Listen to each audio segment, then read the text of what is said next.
El silencio era lo único que había venido a mi boda. No el silencio respetuoso de una iglesia, ni el cómplice de una mirada. Era un silencio denso, pesado como una losa, que se había instalado en mi estómago desde que desperté y que, a las 11 de la mañana, con el pelo ya recogido y el vestido blanco y sencillo colgado de la puerta, se había convertido en una certeza. Mi teléfono móvil, tumbado boca abajo sobre la cómoda del Hotel de Granada, era un trozo de plástico y cristal mudo, no vibraba, no se iluminaba, había desactivado los sonidos, pero no la vibración. La esperaba cualquier cosa, un perdón, un estamos en camino, incluso un qué egoísta eres por casarte tan lejos. Cualquier cosa hubiera sido mejor que ese mutismo absoluto. Javier entró en la habitación. Llevaba los pantalones del traje y la camisa blanca desabrochada en el cuello. En sus manos, 2 tazas de café, para la novia, dijo, con una sonrisa que no llegaba del todo a los ojos. Los míos, supongo, debían de estar hablando por mí. No vienen, dije, sonó como un susurro ronco. Él dejó una taza frente a mí. El aroma amargo del café solo de máquina del hotel llenó un poco el vacío. María, comenzó, pero se interrumpió. No había nada que decir que no supiéramos ambos. Había enviado las invitaciones, había llamado, había suplicado. Al final, a mi madre, es mi boda, mamá, la única que tendré. Su respuesta, un suspiro al otro lado del teléfono, aún resonaba en mis oídos. Tu padre no está de humor, hija, y con lo del pago a Hacienda y lo de la boda de Alberto el año que viene, no es el momento. Además, ¿tan lejos tenía que ser? Granada no era el fin del mundo, estaba a 4 horas en AVE desde Madrid, pero para Emilio López, mi padre, cualquier lugar fuera de su radio de acción, de su control, era territorio hostil. He mirado el tren, continuó Javier, apoyándose en la cómoda. El último que podría coger para llegar a tiempo salió de Atocha hace 40 minutos.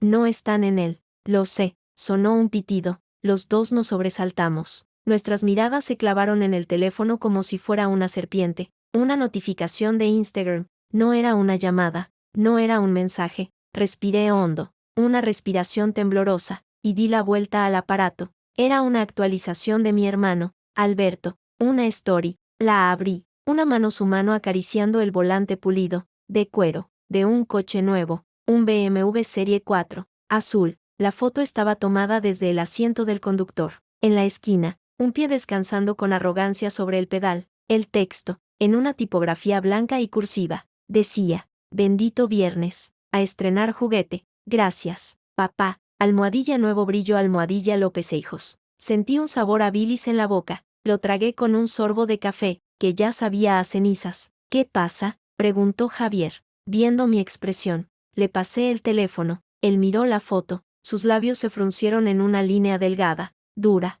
Javier Morales era abogado, y su rostro sabía ponerse como un muro de piedra cuando era necesario. Ahora era ese muro. 84.000 euros no cuestan, pero andan cerca, murmuró, devolviéndome el móvil. Lo sabía porque habíamos mirado coches el año pasado, antes de decidir que la entrada del piso era una prioridad. Primero el nido, luego los huevos de oro. Había bromeado él. 84.000 euros. O, lo que es lo mismo, unos 91.000 dólares. Una cifra redonda, una cifra obscena. Es el pago, dije, y mi voz sonó extrañamente calmada, como si no fuera mía. El pago por su silencio, por su ausencia. Papá le ha comprado el coche para que no monte un numerito hoy, para que no pregunte por qué no vamos a la boda de su hermanita, porque si Alberto viene, mamá querrá venir, y entonces papá tendría que plantarse. Esto es más fácil, esto siempre ha sido más fácil, esto, la economía de las emociones en la familia López, todo tenía un precio, el cariño, un precio, la presencia, un precio, la aprobación, un precio, y mi amor propio, al parecer, tenía un precio muy bajo, un BMW Serie 4 azul. Javier se acercó, me puso las manos en los hombros, sus palmas eran anchas, cálidas, firmes. Escúchame, María, nos tenemos el uno al otro, tenemos a Sofía, a Luis, a Clara, a todo el equipo de la oficina que ha venido desde Madrid, tenemos a la gente que te quiere de verdad, no necesitas a quien solo viene cuando le conviene. Lo sabía racionalmente, pero el corazón, ese órgano estúpido y testarudo, no funciona con razón, funciona con fantasmas, con la fantasma de una niña de 7 años esperando en la puerta de López e Hijos. la empresa de fontanería e instalaciones de mi padre, a que saliera para que la llevara a casa, mientras él salía con Alberto, de 5, en hombros, diciéndole: hoy sales tú de jefe, campeón, con la fantasma de una adolescente de 15, oyendo a mi madre decir: María, deja el equipo de baloncesto, tu padre necesita ayuda en la oficina los sábados, Alberto tiene partido, y ya sabes que es lo único que le motiva para estudiar, con la fantasma de una chica de 18 años, sentada en el despacho de mi padre, frente a un papel que decía sesión de derechos. ¿En qué piensas? La voz de Javier me trajo de vuelta al presente, a la habitación de hotel impersonal, al sabor amargo del café, al vestido blanco que pendía, mudo, de la puerta. En fantasmas, respondí, intentando una sonrisa que se deshizo en mis labios. Hoy debería ser un día para ahuyentarlos. No, lo es, afirmó él, con una convicción que casi me hice mía. Hoy es el primer día de todo lo que viene después, de nuestra vida, no de la que ellos escribieron para ti. Asentí, respiré hondo otra vez. El silencio del móvil era ahora un aliado. Era la respuesta definitiva. No había lugar a dudas. No había margen para falsas esperanzas. Sonó un golpe en la puerta. Novios, que el cura no espera, que tiene boda a las 12. Era la voz de Sofía, mi amiga desde la Facultad de Arquitectura, y mi testigo. Su tono era alegre, forzadamente alegre, como si ya lo hubiera adivinado todo desde el otro lado de la madera. Javier me miró, arqueó una ceja, una chispa de luz verdadera volvió a sus ojos. ¿Lista, señora López Morales? El nombre nuevo, uniendo los dos apellidos que ahora serían míos por elección, no por obligación, me dio un punto de fuerza. Lista, dije, y esta vez la sonrisa fue real, aunque pequeña, aunque dolorida. Me levanté, dejando atrás el teléfono mudo sobre la cómoda, me acerqué y descolgué el vestido. Era sencillo, de líneas rectas, de seda cruda. No era un vestido de princesa, era un vestido de una mujer que se casa con quien quiere, donde quiere, como quiere, aunque nadie de su sangre esté allí para verlo. La ceremonia fue breve, íntima y perfecta, en una pequeña capilla lateral de la iglesia, con un puñado de amigos que habían cogido el ave esa misma mañana. Sofía a mi lado, con un vestido verde esmeralda,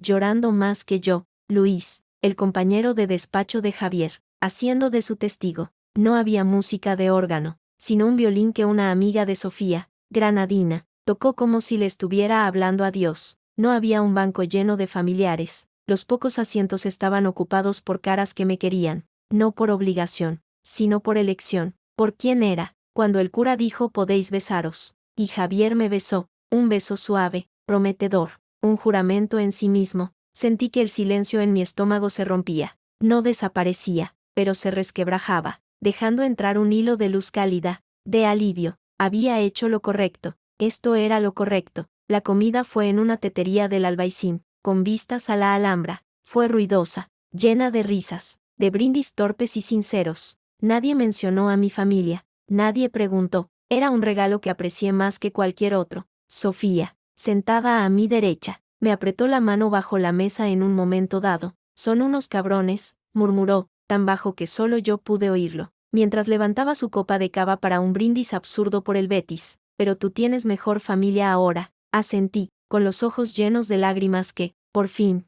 no eran de dolor, sino de gratitud. Fue ya por la tarde, de vuelta en la habitación del hotel para recoger nuestras cosas antes de irnos a la casita rural que habíamos alquilado en las Alpujarras para una semana, cuando me acordé del teléfono. Lo había dejado allí todo el día, deliberadamente, un acto de rebeldía pequeña. Ahora, mientras Javier bajaba las malas al coche, lo cogí, pesaba más que por la mañana, lo encendí, la pantalla se iluminó, mostrando la hora y una lista de notificaciones. Varios mensajes de WhatsApp de amigos que no habían podido venir, enviando felicitaciones, unos cuantos likes en la foto que Sofía había subido, discretamente, sin enseñar nuestras caras, solo nuestras manos entrelazadas con las alianzas. Nada del grupo de WhatsApp familiar, la familia López, que normalmente era un hervidero de memes horteras y fotos de los platos de comida de mi madre. Y entonces, lo vi, un mensaje de SMS, de un número que no tenía guardado como contacto,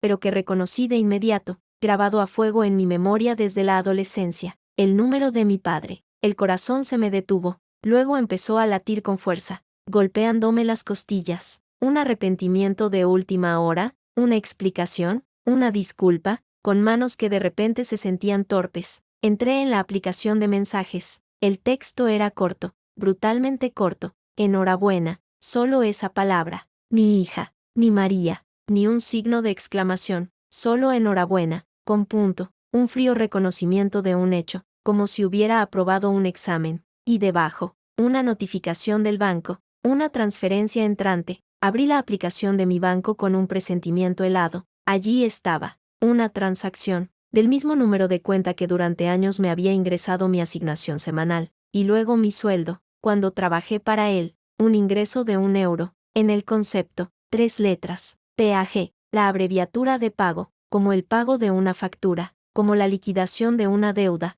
Me apoyé en la cómoda, la misma de la mañana, sintiendo como el mundo se torcía a mi alrededor. No era un regalo, ni siquiera era un insulto elaborado, era algo peor, era indiferencia, era el precio que mi padre daba a mi boda, a mi matrimonio, a mi felicidad. €1, menos de lo que costaba el café de la mañana, era su forma de decir, esto es lo que vales para mí, €1, un trámite, algo a pagar y a archivar. Las lágrimas, las de la rabia, las de la humillación, me subieron con una violencia que me cortó la respiración, pero no lloré, respiré hondo, 1, 2, 3 veces, miré la pantalla, el número de mi padre, el ingreso de €1, el concepto PAG, y entonces, algo se rompió dentro de mí. No fue un colapso, fue lo contrario, fue como el cristal de una ventana que, tras años de tener grietas, finalmente recibe el golpe que lo hace estallar, pero en vez de desmoronarme, sentí un vacío claro,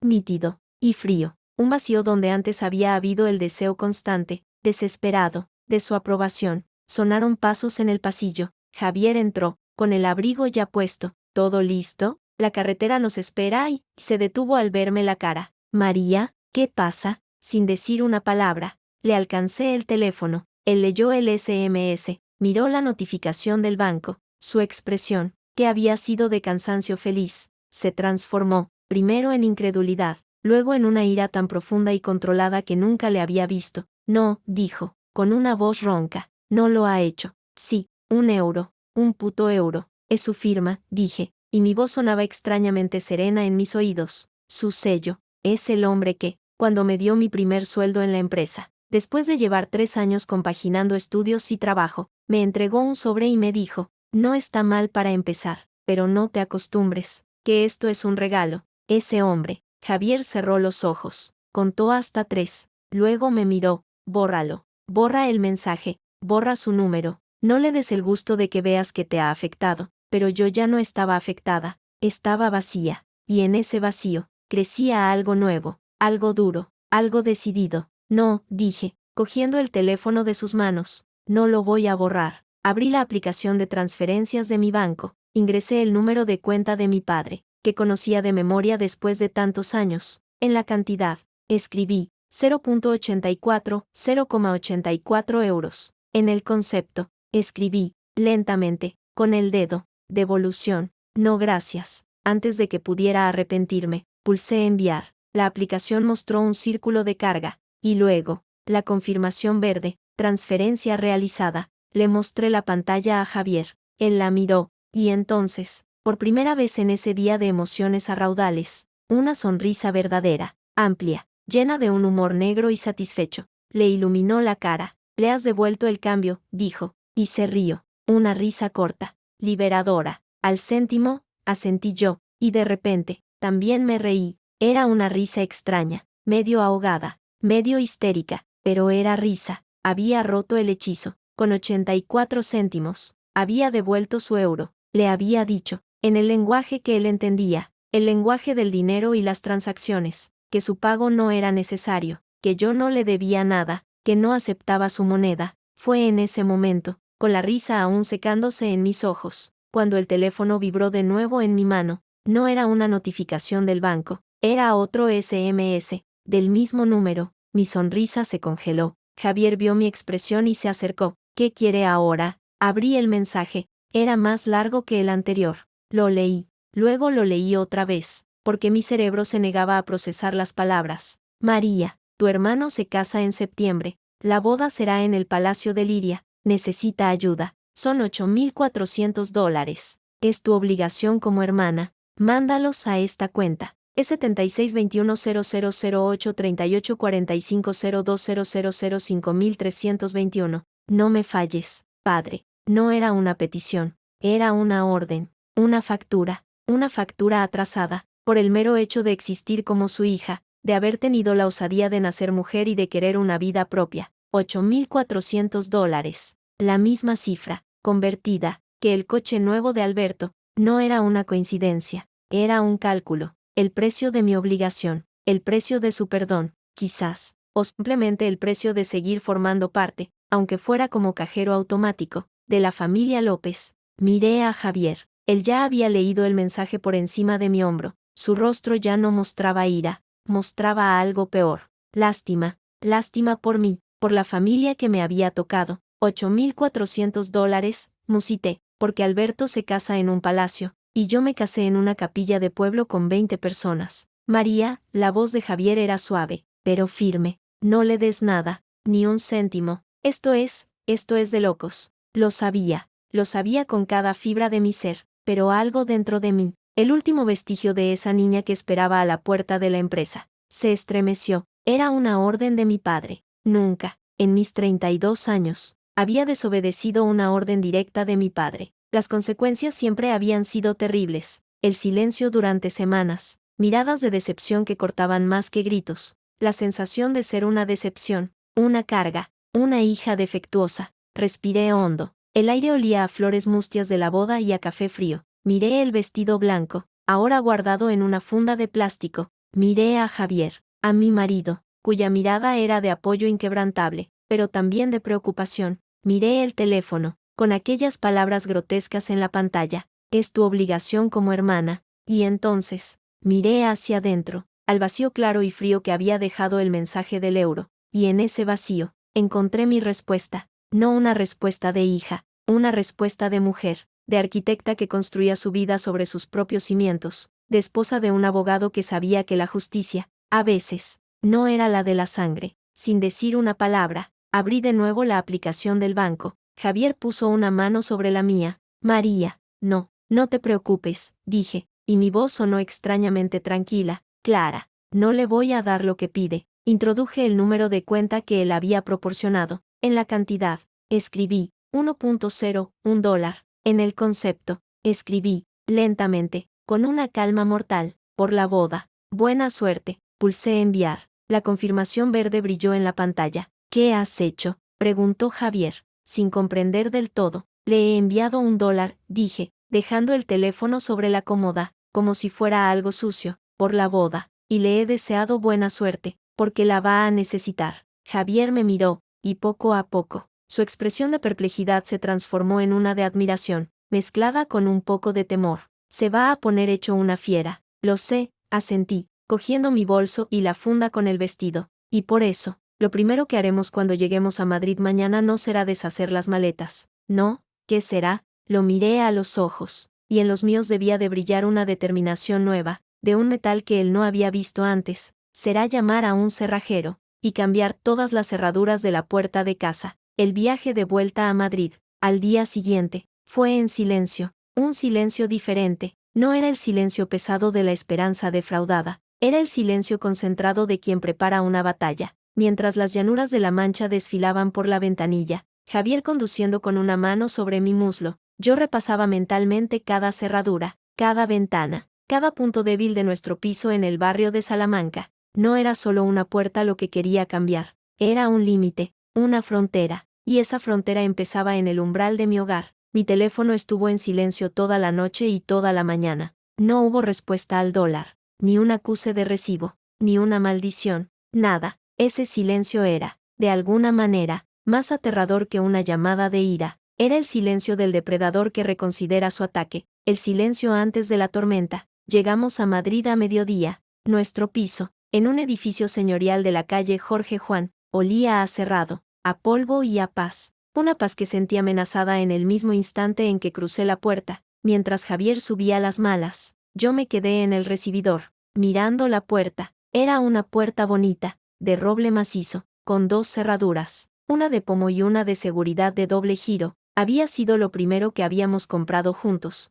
con nuestro primer ahorro. Una buena puerta es lo más importante, había dicho Javier entonces, bromeando medio en serio. Ahora sus palabras resonaban con una verdad lúgubre. Voy a llamar, dije, colgando el abrigo. Encontré un cerrajero de urgencias con buenas reseñas. Sí, podemos pasar esta tarde. ¿Es para una copia de llaves? No respondí, con una voz que no reconocí como mía. Es para cambiar las cerraduras, todas, y poner una de seguridad adicional, de las buenas. Colgué. Javier estaba a mi lado, escuchando. ¿Cuánto va a costar?, preguntó. Práctico siempre. No importa, dije, es la mejor inversión que vamos a hacer. Mientras esperábamos al cerrajero, hice algo que no había hecho en años. Saqué una caja de cartón de lo alto del armario del estudio. Una caja de zapatos, vieja, cubierta de polvo. La etiqueta, escrita con mi letra adolescente, decía, cosas de la empresa. La llevé al salón y la abrí sobre la mesa de centro. Javier se sentó a mi lado, curiosidad en su rostro. Dentro no había joyas ni recuerdos valiosos. Había papeles, documentos amarillentos, un carnet de estudiante con mi foto de hace 15 años, y, en el fondo, un sobre manila grueso. Lo saqué. Dentro había un fajo de papeles. Los extendí sobre la mesa. ¿Qué es todo esto?, preguntó Javier, cogiendo una hoja. Mi pasado, respondí, y noté cómo se me cerraba la garganta. Eran contratos, borradores, facturas, y, en el centro, una fotocopia de un documento notarial. La portada decía, Testamento de Emilio López Sánchez. Mi abuelo. ¿Tu abuelo?, murmuró Javier, leyendo. El que fundó López e Hijos. Sí, murió cuando yo tenía 17 años. Un año antes de esto. Señalé otro documento, más pequeño, con mi firma torpe de adolescente al final. Era un papel con membrete de la empresa. El título decía, Cesión voluntaria de participación.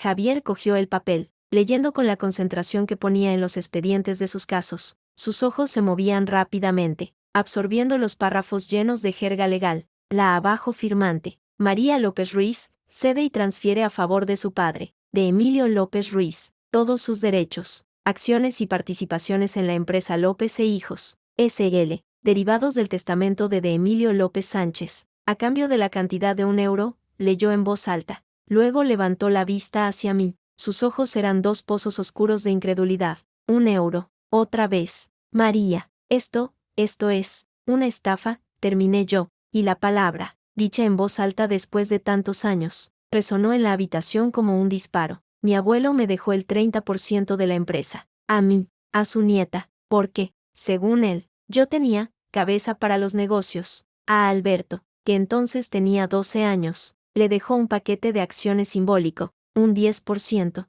en usufructo hasta los 25. El resto era para mi padre, pero con la condición de que él y yo dirigiríamos la empresa juntos cuando yo terminara la carrera. Javier seguía mirando el papel de cesión, pasmado. ¿Y tú firmaste esto, por €1? No sabía lo que firmaba, dije, y la rabia, vieja y agria, me subió por la garganta. Tenía 18 años. Acababa de empezar arquitectura. Mi padre me llamó a su despacho una tarde. Me dijo que eran papeleos de la herencia del abuelo, que había que poner al día las cosas, que firmara donde me indicaba. Él y su abogado, don Ricardo, estaban allí. Me ofrecieron un café. Recuerdo que el café sabía raro, amargo. Yo estaba triste por el abuelo. Confundida, firmé donde me pusieron el dedo. Había 3 copias. Firmé las 3. Me dieron €1, en moneda, para que tengas suerte, dijo mi padre, y me dio un beso en la frente. Pensé que era un gesto cariñoso, un símbolo,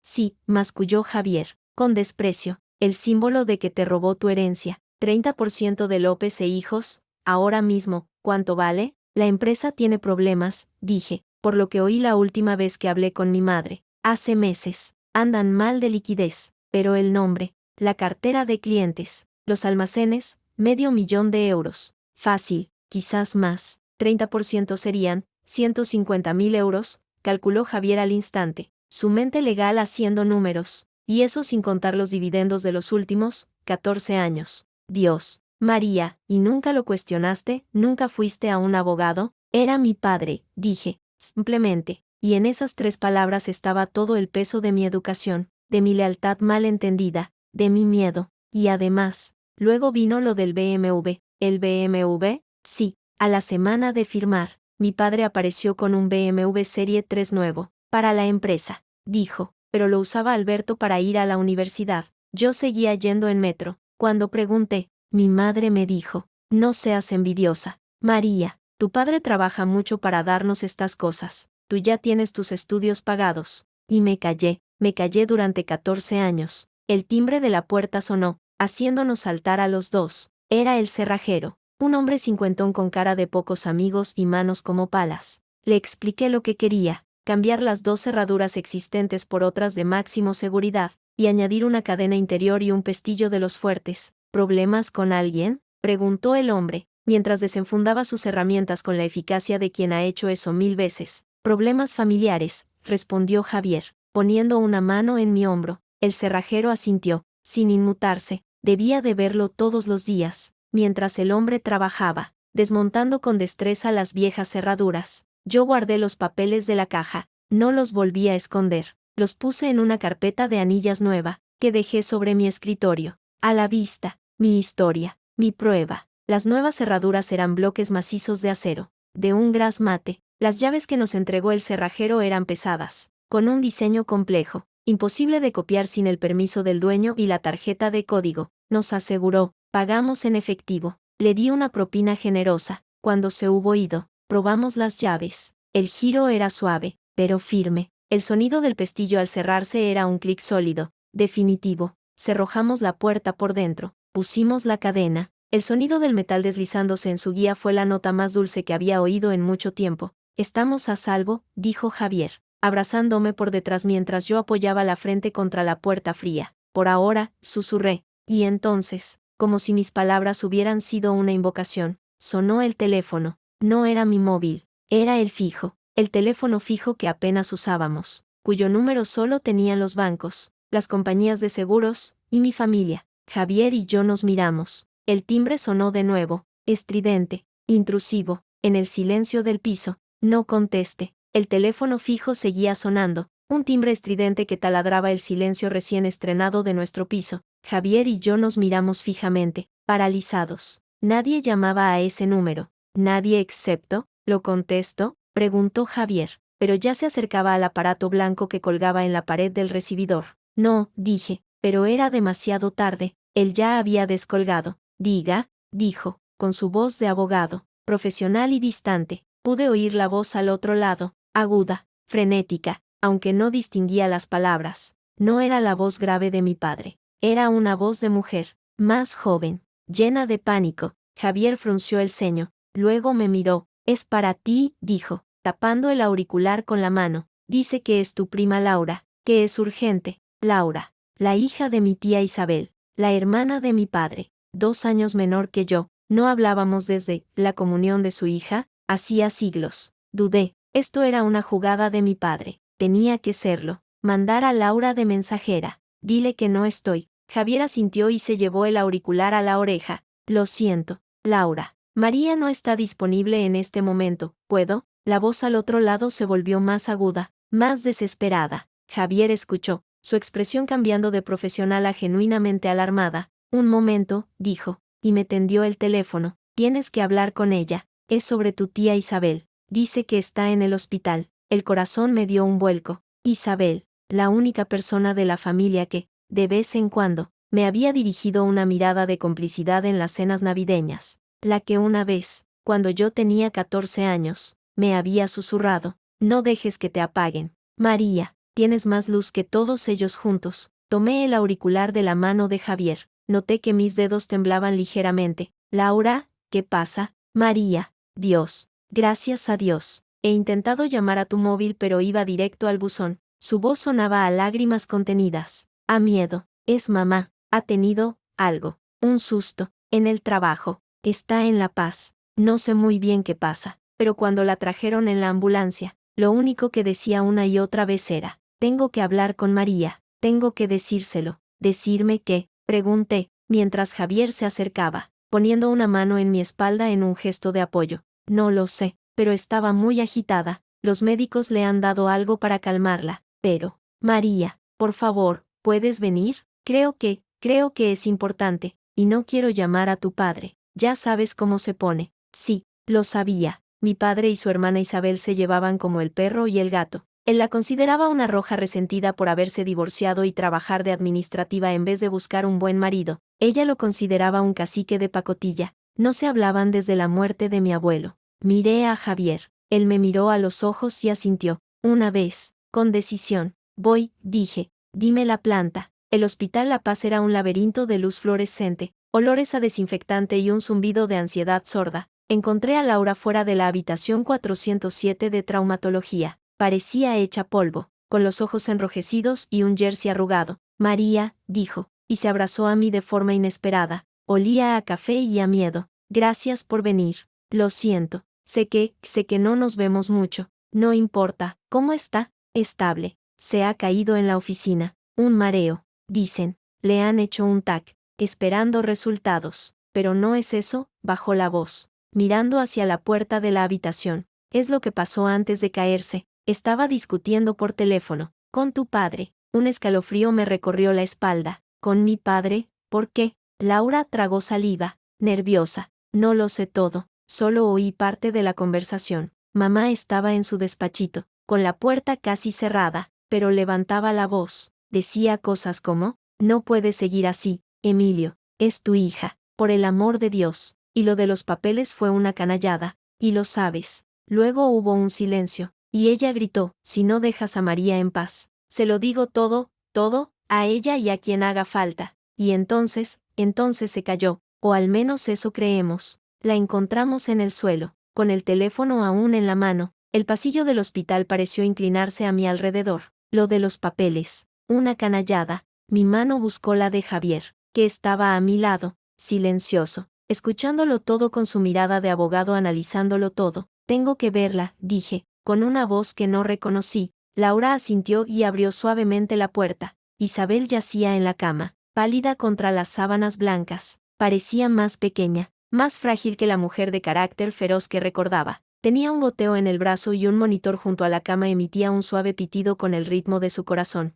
Al oírnos entrar, abrió los ojos. Eran del mismo color avellana que los míos. La familia López. María, susurró, y su mano, surcada de venas azules, se agitó sobre la sábana. Su voz era áspera, débil, pero sus ojos me miraban con una urgencia feroz. Hola, tía, dije, acercándome y tomando su mano. Estaba fría. Tranquila, no hables. Tengo que hablar, insistió, apretándome los dedos con una fuerza sorprendente. Tengo que decírtelo, antes de que sea demasiado tarde, antes de que ese cabrón de tu padre haga otra de las suyas. Isabel, por favor, cálmate, intervino Laura, alarmada, mirando el monitor cuyo ritmo se había acelerado. Que no me calmo. La voz de Isabel ganó un poco de fuerza, el carácter que la definía asomando a través de la debilidad. Llevo años callada, años, por la familia, por la paz, pero ya está bien. Me miró fijamente. Lo del euro, María, ha sido de traca,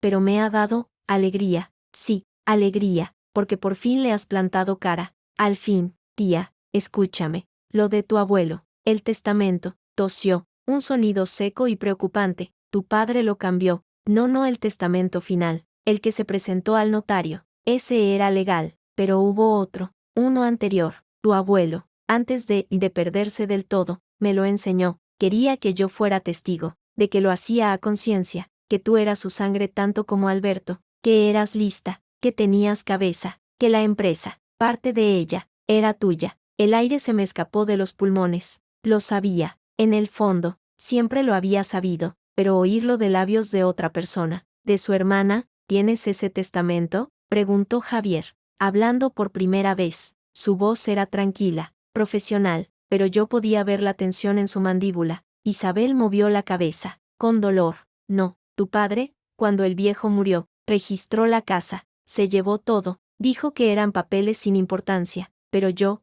hice fotocopias, de algunas cosas, de la página donde te nombraba a ti, la guardé, por si acaso. ¿Dónde está?, pregunté, sin aliento. En mi casa, en un sitio donde ese cretino de tu hermano no lo encontraría aunque registrara. Una sonrisa torcida, dolorida, apareció en sus labios. Alberto fue a hacerle una visita a mi piso el mes pasado, cuando se corrió la voz de que tu padre tenía problemas de liquidez. Creo que buscaba dinero, o algo para vender, pero no encontró lo que buscaba. ¿Puedo Empecé. Laura te llevará, dijo Isabel, hundiéndose en la almohada, de repente exhausta. Laura tiene llave, búscalo, es tuyo. Y, María, su mano apretó la mía con una última fuerza. Úsalo, húndele, por mí, por tu abuelo, y por ti. El piso de Isabel, en el barrio de Chamberí, olía a libros, a café y a su perfume característico. Oupiem, era pequeño, acogedor, lleno de plantas y fotografías.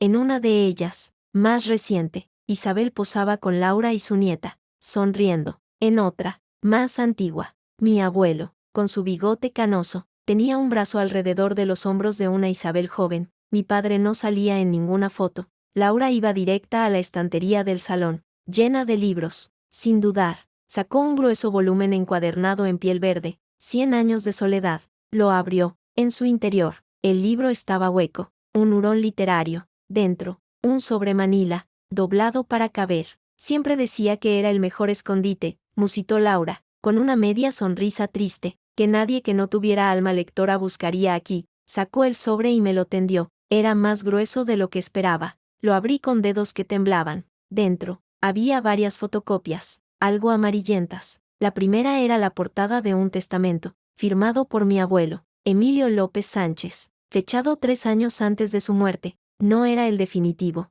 era un borrador, sí, pero notarizado, un testamento hológrafo, como explicó Javier, mirando por encima de mi hombro. Tiene validez, murmuró, si se puede probar que es el último expresado con voluntad. Pasé la página, y allí estaba, en el punto tercero, escrito con la letra clara, firme, de mi abuelo, y a mi nieta, María López Ruiz. Lego el 30%, de las participaciones sociales de la empresa López e Hijos, S.L., por entender que posee el talento y la entereza necesarias para velar por el futuro de la empresa familiar junto a su padre. Esta herencia es intocable hasta su mayoría de edad, debiendo mi hijo Emilio actuar como administrador fiduciario de la misma hasta dicho momento. Más abajo, la firma de mi abuelo, y la de 2 testigos, uno de ellos, Isabel López Ruiz. Las lágrimas me nublaron la vista. No eran lágrimas de tristeza, sino de rabia, una rabia pura, cristalina, que ardía en mi pecho. El muy hijo de puta, susurró Javier, leyendo el documento, te robó, a plena luz del día, con un papel firmado bajo coacción, o bajo engaño, pero te robó. Hay más, dijo Laura, señalando otras fotocopias. Eran extractos bancarios antiguos, transferencias, de la cuenta de López e Hijos a cuentas en el extranjero, a Andorra, a Suiza, fechadas en los meses posteriores a la muerte de mi abuelo, sumas grandes, y notas manuscritas de mi abuelo, en un cuaderno. Emilio insiste en ampliación almacén. No es buen momento. Caja baja. Desconfío. Mamá iba guardando cosas, explicó Laura, con voz queda. Decía que algún día harían falta, que tu padre era un trepa y un sinvergüenza, y que tarde o temprano, alguien tendría que pararle los pies. Guardé los documentos con cuidado, como si fueran de cristal. Eran más que papeles, eran un arma, eran mi historia, mi justicia. Gracias, Laura, dije, y mi voz sonaba ronca por la emoción contenida. Esto lo cambia todo. No me des las gracias, respondió ella, cruzando los brazos. Solo haz lo correcto, para ti, y para que mamá pueda descansar en paz, cuando llegue el momento, sabiendo que no se cayó del todo. De vuelta a casa, con los documentos en una carpeta sobre mis rodillas, el mundo parecía un lugar diferente, más nítido, más peligroso. Javier conducía en silencio, pero de vez en cuando me miraba. Esto es muy gordo, María, dijo al fin, mientras tomábamos la castellana. Esto no es solo una demanda de partición de herencia, esto es falsedad documental, apropiación indebida, alambre. Tu padre podría ir a la cárcel. Lo sé, dije, mirando por la ventanilla las luces de Madrid que empezaban a encenderse. Lo sé. ¿Y qué quieres hacer? La pregunta flotó en el aire del coche, cargada de todas las implicaciones posibles. La familia destrozada, el escándalo, el posible procesamiento de mi propio padre, la mirada de mi madre, el odio eterno de Alberto. Miré la carpeta, recordé la mano fría de Isabel apretando la mía, recordé la voz de mi abuelo, ya anciano, diciéndome, tú tienes cabeza para los negocios, chiquilla, no dejes que te la laven. Recordé el SMS. Necesita ayuda. Son $8,400. Es tu obligación. Respiré hondo. Quiero que me ayudes, dije, volviéndome hacia Javier. quiero recuperar lo que es mío, todo, con intereses, y quiero que pague, no $1, que pague de verdad. La sonrisa que apareció en el rostro de mi marido no era de alegría, era de determinación, la misma que debía de brillar en mis ojos. Entonces, dijo, con la voz del abogado Morales, fría y precisa, lo primero es ir a un notario, mañana, para que certifique la autenticidad de estas fotocopias, o al menos, su existencia y contenido. Luego, necesitamos un perito calígrafo para comparar la firma de tu abuelo, y un abogado especializado en derecho de familia y sucesiones. Tengo a alguien en mente, Sofía Castillo, es una tigre. Sofía aceptará, dije, era amiga de ambos, una mujer que había construido su carrera luchando contra casos imposibles. Luego, continuó Javier, con los ojos fijos en la carretera, pero su mente ya trazando estrategias. Decidiremos si vamos a la vía civil directamente, o si, con lo de las cuentas de Andorra, conviene presentar una denuncia previa en la fiscalía. Esto huele a delito fiscal gordo, María, muy gordo. Sentí un escalofrío. No era miedo, era algo más primario. Era adrenalina, era la sensación de, después de años de retroceder, de ceder, de agachar la cabeza, por fin ponerme de pie. Hagámoslo, dije, y mis palabras sonaron como un juramento. El timbre de nuestro telefonillo sonó al día siguiente, justo cuando salíamos para la cita con el notario. Javier y yo nos miramos. A través de la pantallita de video, vi a un repartidor con un sobre. Señora López, certificado. Necesita firma. Bajé, firmé el dispositivo electrónico. El sobre era grueso, de papel pergamino. El remitente, Bufete López Asociados. El bufete de mi padre. Subí de 2 en 2. Javier me esperaba en la puerta. ¿Qué es?, preguntó, sin contestar. Abrí el sobre. Dentro, una carta en el membrete oficial de mi padre. Y otra cosa, un sobre más pequeño, de color crema, con letras doradas. La invitación a la boda de Alberto. La carta, escrita a máquina, era cortísima. María, tu actitud egoísta e ingrata tras tu boda es inaceptable. La familia espera una disculpa y, por supuesto, la contribución a la felicidad de tu hermano, como es tu deber. Adjunto la invitación a su enlace. Esperamos verte, y a tu marido, el día 15 de septiembre. Es una oportunidad para enmendar tu comportamiento, padre. Ni una palabra sobre el dólar, ni sobre Isabel. Solo la orden, clara y fría. Como siempre, abrí la invitación. Señores de Emilio López Ruiz y doña Carmen Ruiz García tienen el honor de invitarle a la boda de su hijo Alberto, el Palacio de Liria, catering de Ramón Freixa, orquesta, fuegos artificiales, el sueño dorado de mi hermano pequeño, pagado, sin duda, con el dinero que debería haber sido mío, con el dinero que mi padre no tenía, según los rumores de problemas de liquidez. Javier leyó la carta por encima de mi hombro. ¿Enmendar tu comportamiento?, resopló. Es de traca. ¿Qué piensas hacer? Miré la invitación. Luego miré la carpeta con las fotocopias del testamento de mi abuelo, que llevaba bajo el brazo. Pienso, dije, doblando la carta de mi padre con cuidado y metiéndola de nuevo en el sobre,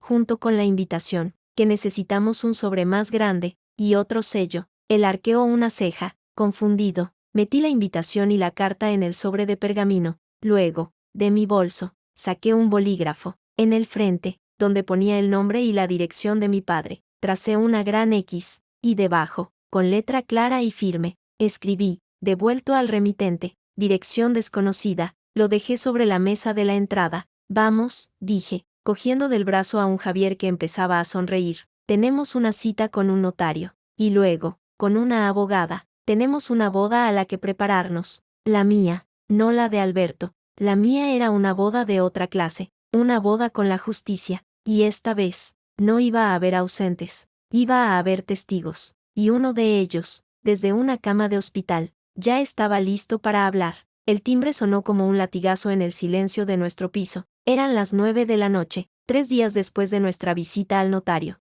Javier y yo estábamos en el sofá, revisando con Sofía el borrador de la demanda. Las páginas estaban esparcidas sobre la mesa de centro, llenas de notas y subrayados. Artículo 1.271 del Código Civil, decía Sofía, señalando un párrafo con su bolígrafo rojo. La donación hecha bajo condición de hacer algo queda sin efecto si el donatario no cumple. Tu padre, como administrador fiduciario, tenía la obligación de... El timbre volvió a sonar, esta vez más largo, más insistente. Luego, unos golpes secos contra la puerta. Pum, pum, pum. ¿estás esperando a alguien?, preguntó Sofía, alzando la vista. No, dije, sintiendo un nudo en el estómago. Javier se levantó y se acercó al portero automático con cámara. La pantalla en blanco y negro mostró el rellano. Había 3 figuras, 2 uniformadas, y una tercera, con gabardina, que reconocí de inmediato aunque la imagen fuera granulada y en blanco y negro. «Es tu padre», dijo Javier, su voz tensa, «y viene con policías». ¿Qué? Sofía se puso de pie de un salto, recogiendo rápidamente los documentos. «¿Policías? ¿Por qué?» «No lo sé, pero no va a ser una visita de cortesía», respondió Javier, mientras los golpes en la puerta se volvían más fuertes. «María, abre esta puerta, sé que estás ahí». La voz de mi padre, distorsionada por la madera, pero inconfundiblemente furiosa, atravesó la puerta. «No abras», dijo Javier, poniéndose delante de mí. «No tienen orden judicial. No pueden entrar». «Abran, Policía Nacional», gritó otra voz, masculina, autoritaria. Sofía ya tenía el teléfono en la mano, grabando. Asintió hacia Javier, que respiró hondo y abrió la puerta, solo lo suficiente para asomarse, sin quitar la cadena de seguridad. «Buenas noches, ¿en qué puedo ayudarlos?». Su tono era profesional, cortés, pero frío. «Somos agentes de la Policía Nacional», dijo uno de los uniformados, mostrando su placa. «Tenemos una denuncia por alteración del orden público y amenazas. Necesitamos hablar con la señora María López». «Aquí no hay ninguna alteración del orden», respondió Javier, sin inmutarse, «y mi mujer no ha amenazado a nadie. Pueden ustedes irse». «Esa es mi hija», rugió mi padre, intentando asomarse por la abertura, «y está secuestrada por no está en sus cabales, necesita ayuda médica». «Señor, por favor, cálmese», dijo el otro agente, poniendo una mano en el hombro de mi padre, pero sin mucha convicción. «¿Escuchan eso?», preguntó Javier, con una voz que ahora goteaba sarcasmo. «Acusaciones graves, sin pruebas. Y ustedes están aquí, en mi domicilio, a las 9 de la noche, acompañando a un ciudadano que claramente está alterado. ¿Tienen una orden judicial, una autorización de entrada?». Los agentes se miraron. El más joven, rubicundo, pareció dudar. «Tenemos una denuncia por alteración del orden y amenazas de muerte contra el señor Emilio López», dijo el primero, más veterano, recuperando la compostura, «y el denunciante alega que su hija, la señora María López, sufre una crisis psicótica y está siendo manipulada. Hemos venido a comprobar su estado». «¿Amenazas de muerte?», puse yo, acercándome a la puerta. Sofía me seguía, grabando discretamente con el móvil. «¿Yo, contra mi padre? Eso es ridículo». «Ahí está», gritó mi padre, señalándome con un dedo tembloroso de rabia. «Mírenla, ven cómo habla, no es normal, se casa a escondidas. Me roba, me insulta, y ahora amenaza con matarme, por teléfono. Tengo las grabaciones». «No tengo ni idea de lo que está hablando», dije, fríamente, aunque un temblor de ira recorría mi cuerpo. «No he hablado con mi padre en semanas, desde mi boda, de la que él no se dignó a acudir». «Eso es mentira», espetó mi padre. Su rostro, visible a través de la rendija, estaba congestionado, los ojos inyectados en sangre. «Ayer me llamaste, dijiste que me ibas a arruinar, que me ibas a hundir, y luego colgaste». «Demuéstrelo», dijo Javier. «De inmediato, muestre el registro de llamadas, la grabación, cualquier cosa». «La tengo en el móvil», dijo mi padre, buscando en el bolsillo. «Pues muéstresela a los agentes, y ellos decidirán si hay motivos para una intervención», continuó Javier, con calma, pero sin una orden judicial. «Ustedes no pueden entrar en mi domicilio. Artículo 18 de la Constitución. Inviolabilidad del domicilio. Lo sabrán, ¿verdad, agentes?». El agente veterano carraspeó, incómodo. La situación se le estaba yendo de las manos. «Señor, solo queremos asegurarnos de que su esposa está bien. Si nos permite hablar con ella un momento». «Aquí en la puerta, mi mujer está perfectamente», interrumpió Javier. «Como pueden ver, no muestra signo alguno de alteración mental. Lo que sí hay es un conflicto familiar. Y este señor», señaló a mi padre con desprecio, «está intentando utilizar a la Policía Nacional para acosar y coaccionar a mi esposa porque ella se ha negado a financiar la boda de su hermano. Una boda, por cierto, a la que no fuimos invitados. ¿Les parece eso procedimiento policial adecuado?». «Mientes», vociferó mi padre, perdiendo los últimos restos de control. «Eres un sinvergüenza que le ha lavado el cerebro». «María, abre esta puerta ahora mismo y ven conmigo. Tu madre está destrozada. ¿Tu hermano?». «Mi hermano puede irse a la mierda», dije, con una claridad que me sorprendió incluso a mí misma. Y usted también, padre. Le envié $1 para la boda. Ese fue todo mi contacto con usted. Si tiene grabaciones de amenazas, preséntelas ante un juez, pero deje de molestar en mi casa. Y ustedes, agentes, añadí, dirigiéndome a los policías, cuyas caras reflejaban una clara incomodidad, le sugiero que pidan a este señor que se calme, o seré yo quien presente una denuncia por acoso, allanamiento de morada e intento de coacción, con testigos. Miré a Sofía, que asintió, mostrando el teléfono. Lo estamos grabando todo. El agente veterano palideció ligeramente, miró a mi padre, que parecía a punto de sufrir un infarto, luego a nosotros, detrás de la puerta, tranquilos, serenos, y con un testigo que claramente estaba documentando todo. Señor López, dijo el agente, volviéndose hacia mi padre con un tono mucho más firme, vamos a tener que irnos. No hay indicios de alteración del orden aquí, esto es un asunto civil. Si tiene una denuncia, siga el cauce habitual, pero no puede usar la policía para resolver disputas familiares. Pero es mi hija, insistió mi padre, desesperado, está enferma y necesita ayuda. Lo que necesito, dije yo, sosteniendo su mirada a través de la rendija, es que se vaya de mi puerta, y que no vuelva, nunca. El silencio que siguió fue denso, cargado. Mi padre me miró, y en sus ojos vi algo que nunca antes había visto, miedo, miedo puro, no a mí, a lo que yo podía hacer, a los papeles que tenía, a la verdad que estaba a punto de salir a la luz. Te vas a arrepentir, susurró, con una voz tan baja y venenosa que casi no se oyó, te lo juro por lo más sagrado, te vas a arrepentir de cada palabra. Lo dudo, respondí, y acto seguido, sin romper el contacto visual, dije, Javier, cierra la puerta, por favor. Javier asintió y empezó a cerrar. El agente joven ya estaba sujetando a mi padre por el brazo, intentando llevárselo. Vámonos, señor López, ya es suficiente. No me toques, gritó mi padre, sacudiéndose. Yo pago tus impuestos, mocoso, yo te pago el sueldo, señor López. Otra palabra y tendré que proceder por desacato a la autoridad, dijo el agente veterano, severamente. La puerta se cerró de un golpe seco. El clic de la cerradura resonó como un disparo en el silencio del recibidor. Oímos voces apagadas en el rellano, los pasos alejándose por las escaleras, y luego, el portazo del ascensor. Me apoyé contra la puerta, de repente débil, las rodillas me temblaban. Sofía dejó de grabar. Dios mío, murmuró, está completamente loco. Traer a la policía, acusarte de estar loca, esto es de manual. María, de manual de acoso familiar. Javier se acercó y me rodeó con sus brazos. Noté que él también temblaba, pero de rabia contenida. ¿Estás bien?, preguntó, su voz ronca contra mi pelo. Asentí, incapaz de hablar. No estaba bien. Estaba conmocionada, pero también, en el fondo, liberada. La máscara se había caído. La farsa de la familia unida había terminado. Él había mostrado su verdadera cara, delante de testigos y de la policía. Eso de las grabaciones, dijo Sofía, pensativa, sentándose de nuevo en el sofá, es una artimaña vieja, seguro que no tiene nada, pero el hecho de que lo haya intentado, demuestra que está desesperado. Sabe que tienes algo. ¿Has hablado con tu tía, con Isabel? Esta mañana, dije, separándome de Javier y yendo a la cocina a por un vaso de agua. Mis manos aún temblaban. Está mejor. Le dan el alta en un par de días. Dice que está dispuesta a declarar, a contar todo. Bien, Sofía anotó algo en su libreta. Eso es crucial. Un testigo familiar. Y tenemos el borrador del testamento notarizado. El siguiente paso es la demanda formal. Pero después de lo de esta noche, hizo una pausa. Mirándome, deberíamos considerar una orden de alejamiento. Lo que ha hecho es,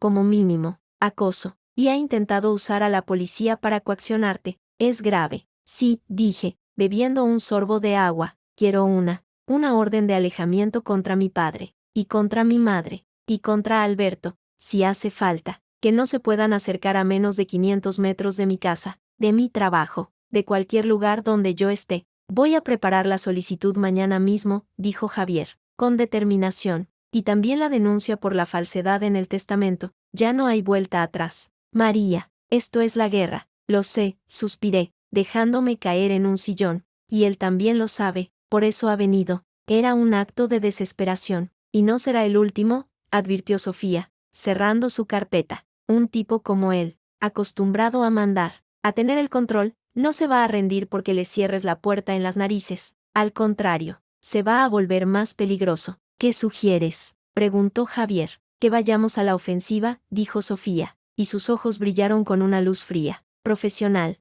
no solo la demanda civil por la herencia, con lo de las cuentas de Andorra que mencionó tu tía, hay indicios de delito fiscal. Yo conozco a un inspector de Hacienda. Le puedo pasar la información, de manera informal, claro. Una llamada, oye, ¿tú sabes algo de esta empresa, López e Hijos? Si hay algo podrido, empezarán a olisquear, y cuando Hacienda olisquea, no suelta el hueso. Miré a Javier, luego a Sofía. La idea de denunciar a mi propio padre a Hacienda me hizo sentir un vacío en el estómago. Era una línea que, una vez cruzada, no tenía vuelta atrás. Sería un paria familiar. Mi madre me odiaría para siempre. Alberto también. Pero entonces recordé la cara congestionada de mi padre en la puerta, su voz gritando que estaba loca, su intento de usar a la policía para arrastrarme fuera de mi casa, el BMW de Alberto, el testamento robado, el euro de mi boda. Crucé esa línea en mi mente, y no sentí nada, solo un alivio frío. Hazlo, dije, y mi voz sonó tranquila, firme. Haz la llamada, presenta la demanda, y pide la orden de alejamiento, que venga lo que tenga que venir. Sofía asintió, una sonrisa pequeña y feroz en sus labios. Perfecto, mañana mismo empiezo. Y tú, añadió, señalándome con su bolígrafo, guarda esa grabación, y la próxima vez que llame, o se presente, o te mande un mensaje, no respondas. Documenta todo, cada llamada, cada mensaje, cada correo. Es oro para un juez. Después de que Sofía se marchara, Javier y yo nos quedamos en el salón, en silencio. La adrenalina de la confrontación se estaba disipando, dejando un cansancio huesudo. ¿Estás segura?, preguntó Javier, tomándome la mano. De lo de Hacienda, es nuclear. María, estoy segura, respondí, mirando nuestras manos entrelazadas. Él empezó esta guerra, yo solo me estoy defendiendo, y atacando. Por primera vez en mi vida, voy a pelear, y voy a ganar. Sonreí, un gesto sin alegría, pero lleno de determinación. Después de todo, añadí, mi abuelo siempre decía que yo tenía cabeza para los negocios. Y esto, al fin y al cabo, es el mayor negocio de mi vida, recuperar lo que es mío. El timbre del teléfono móvil de Javier sonó, rompiendo el momento. Lo miró, frunció el ceño. Es un número desconocido. Contesta, dije, con un presentimiento helado. Javier puso el altavoz. Diga, Javier, Javier Morales. Era una voz de mujer, mayor, temblorosa. Reconocí esa voz al instante. Era Carmen Ruiz García, mi madre. Soy yo, dijo Javier, con cautela. ¿Con quién hablo? Soy Carmen, la madre de María. Hizo una pausa, y oímos un sollozo ahogado al otro lado de la línea. Por favor, necesito hablar con mi hija. Es urgente. Es sobre su padre. Javier me miró, arqueando una ceja en pregunta. Yo negué con la cabeza, con firmeza. No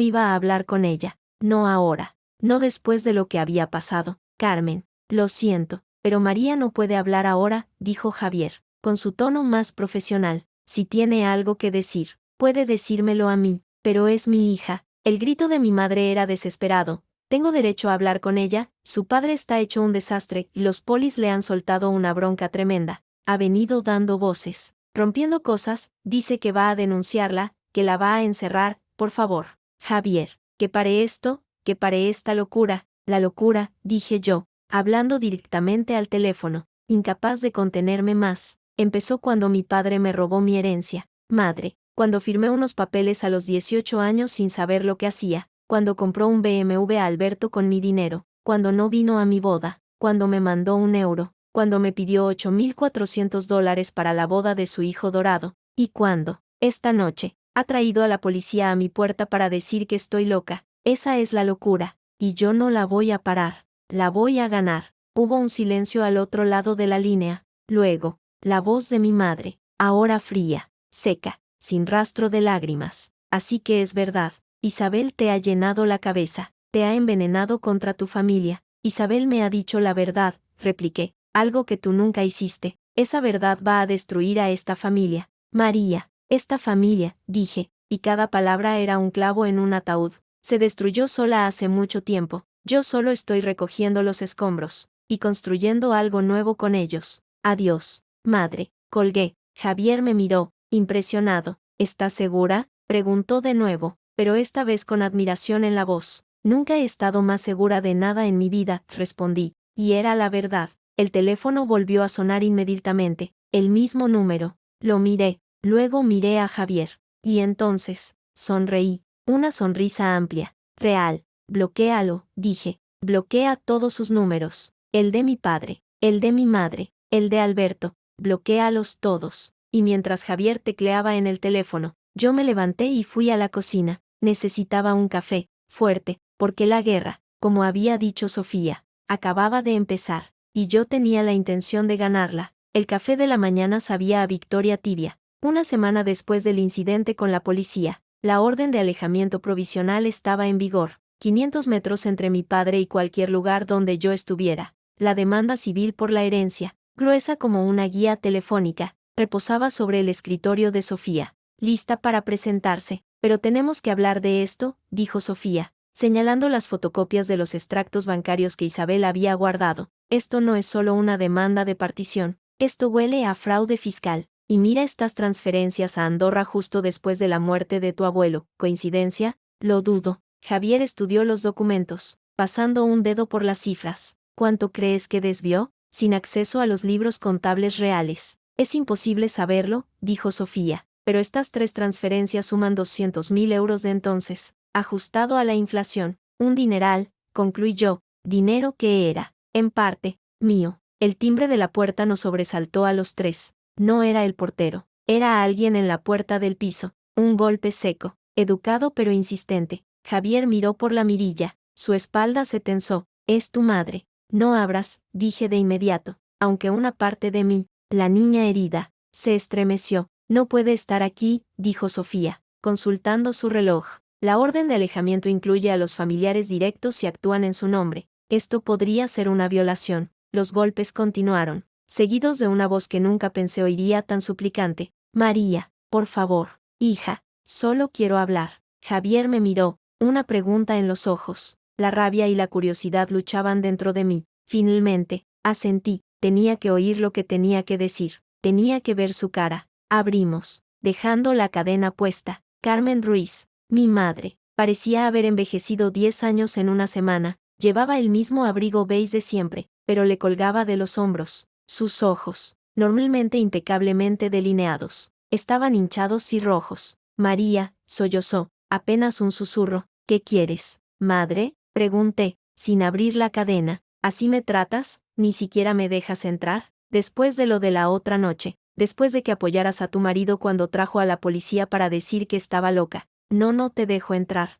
Habla desde ahí. Ella tragó saliva, mirando con nerviosismo a Javier y Sofía, que se habían colocado a mi lado como centinelas. Es sobre tu padre. Está destrozado. La denuncia, la orden, los vecinos hablan. En la empresa, los empleados murmuran. Y lo de Hacienda. Sofía y yo intercambiamos una mirada rápida. La llamada informal había dado frutos más rápido de lo esperado. ¿Qué pasa con Hacienda? Pregunté, con voz neutra. Han empezado una inspección, explotó ella, sus dedos aferrándose al marco de la puerta. Llegaron ayer, pidiendo libros, facturas, todo. Tu padre está fuera de sí, dice que es una persecución, que alguien los ha denunciado. Qué raro, murmuré. El rostro de mi madre se endureció. La máscara de la madre afligida se resquebrajó, dejando al descubierto la mujer de hierro que siempre había gobernado nuestro hogar con silencios aprobatorios. ¿Has sido tú? Preguntó, su voz ahora fría como el mármol. ¿Yo qué? ¿Defender mis derechos?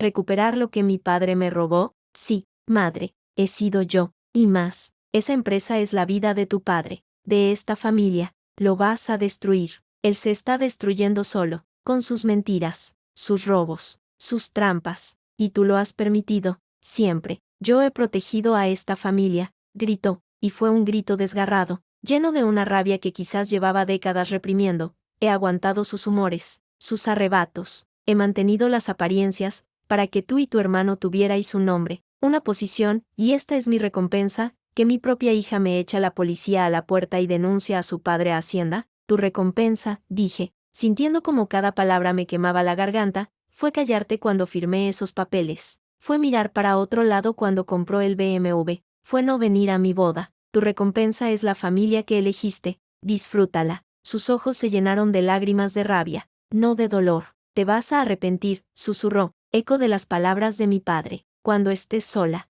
cuando todo esto se derrumbe a tu alrededor, vendrás llorando, y te diré lo mismo que me dices hoy. No, no voy a estar sola, dije, cogiendo la mano de Javier, y no voy a llorar. Ahora, vete, antes de que llame a la policía de verdad y denuncie una violación de la orden de alejamiento. Ella nos miró a los tres, uno por uno, con un desprecio que casi podía tocarse. Luego, sin una palabra más, dio media vuelta. Oímos sus tacones alejarse por el pasillo, cada golpe un punto final. Cerramos la puerta. El silencio en el recibidor era absoluto. Dios mío, murmuró Sofía al fin. Vaya pieza. Siempre ha sido así, dije, con un cansancio repentino. El guardián silencioso de la fortaleza López, la que mantiene las apariencias a cualquier coste, incluido el coste de su hija. Bueno, su visita confirma una cosa, dijo Javier, volviendo al salón y a los documentos. Hacienda se ha puesto en marcha, y rápido. Eso significa que hay algo que olfatear, o que mi padre tiene muchos enemigos,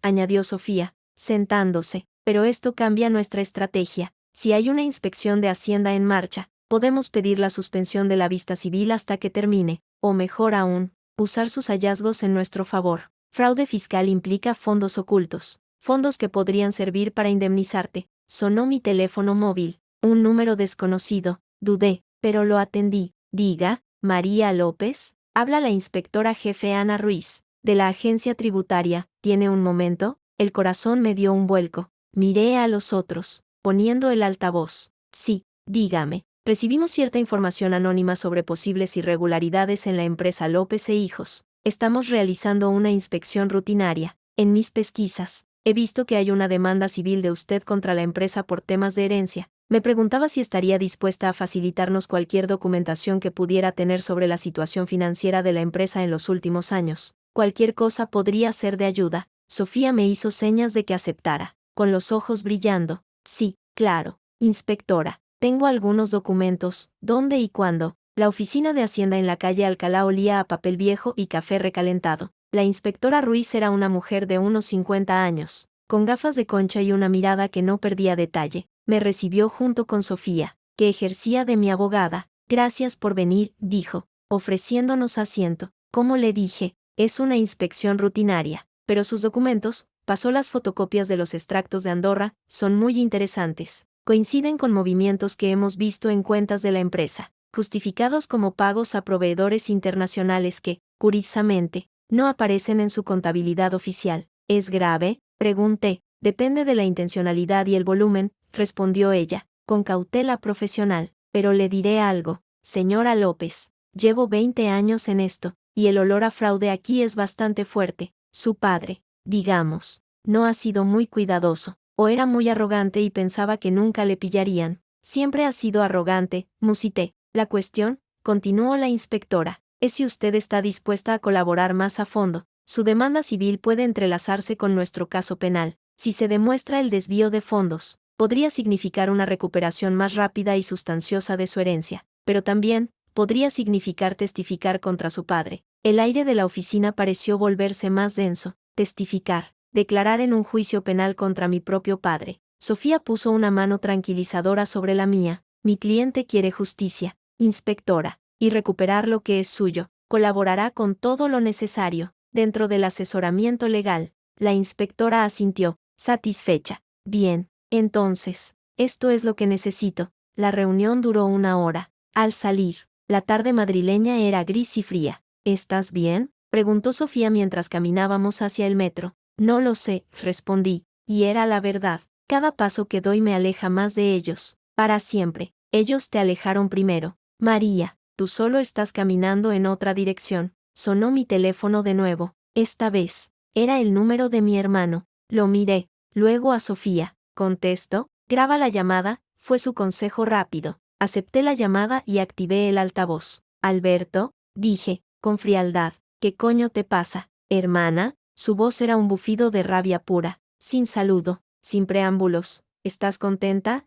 Contentísima. Papá está a punto de sufrir un infarto. Mamá no para de llorar. Hacienda tiene cerrada la oficina, y mi boda, ¿sabes? Mi boda se va a la mierda, la reserva del palacio pide un adelanto que ahora no tenemos porque algún hijo de puta nos ha denunciado. Qué pena, dije, con una calma que solo era capa fina sobre un océano de furia. Mis condolencias por tu BMW, seguro que lo puedes vender para pagar el adelanto. Hubo un silencio cargado de odio al otro lado. Te lo vas a comer, María, te lo juro. Vas a desear no haber nacido. ¿Crees que tu maridito abogado te va a proteger? Ya verás cuándo. ¿Cuándo? ¿Qué? Alberto, corté, mi voz ahora afilada como cristal. Cuando mandes a tus amiguitos a amenazarme, cuando vengas tú, como hizo papá, con la policía, tengo una orden de alejamiento contra él. No dudes que conseguiré una contra ti si te acercas a 100 metros. Y tengo grabada esta llamada, así que, por favor, sigue, dame más material para la jueza. Se oyó un juramento ahogado, luego un ruido como si hubiera lanzado el teléfono contra la pared.